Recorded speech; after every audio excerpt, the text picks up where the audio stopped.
நான்வெஜ்னாவே mutton chicken தானா? No. இன்றைக்கி வந்து நம்ம மீன் தான் வாங்க போகிறோம். ஸோ சண்டே ஸ்பெஷலாக வந்து மீன் வாங்கி செய்யலாம் அப்படின்ட்டு கூடுவாஞ்சேரி மீன் மார்க்கெட்டுக்கு போகணும். இது வந்து மெரினா மீன் மார்க்கெட்டு. இங்கே நிறைய கடைங்க இருக்கும். மீன் பார்த்திங்கன்னா சின்ன மீன்லேருந்து பெருசு வரைக்கும் வெரைட்டியாக பேர் வந்து எனக்கு நிறையலாம் தெரியாதுங்க. ஆனால் எல்லா வெரைட்டி மீனும் இங்கே இருக்கும். அதே மாதிரி எறா, சொரா, அதுக்கப்புறம் நண்டு எல்லாமே வச்சுருப்பாங்க.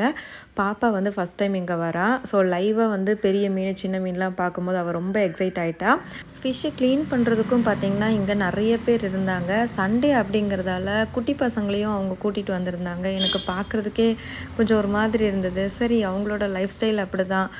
சின்ன பசங்களாம் வந்து எறாவும் க்ளீன் பண்ணாங்க, மீனும் கட் பண்ணிகிட்டு இருந்தாங்க. எனக்கு என்னடா இந்த சின்ன வயசில் இதெல்லாம் பண்ணுறாங்களே அப்படிங்கிற மாதிரி இருந்தது. வாசல்லே வந்து இந்த மீன் வெட்டுறது, மீன் க்ளீன் பண்ணுறதெல்லாம் கூட விற்றுட்ருந்தாங்க. இன்றைக்கி நான் ஷீலா மீன் தான் வாங்கிட்டு வந்தேன். மீனோட தலையும் வாலும் வச்சு குழம்பு வச்சுட்டோம். மீதி வந்து ஃப்ரை பண்ணுறதுக்கு எடுத்துக்கிட்டேன். இறால வந்து கொஞ்சமாக தொக்கு பண்ணிவிட்டு மீதி கொஞ்சம் வந்து காரம் போட்டு வச்சுருக்கேன். பாப்பாவுக்கு ஈவினிங் வந்து 65 மாதிரி ரெடி பண்ணி கொடுத்தா அவள் சூப்பராக சாப்பிடுவாள். ஸோ உங்கள் வீட்டில் என்ன சமையல் கமெண்ட்ஸில் சொல்லுங்கள். இருப்பதை வைத்து இன்பமாக வாழலாம். தேங்க்யூ.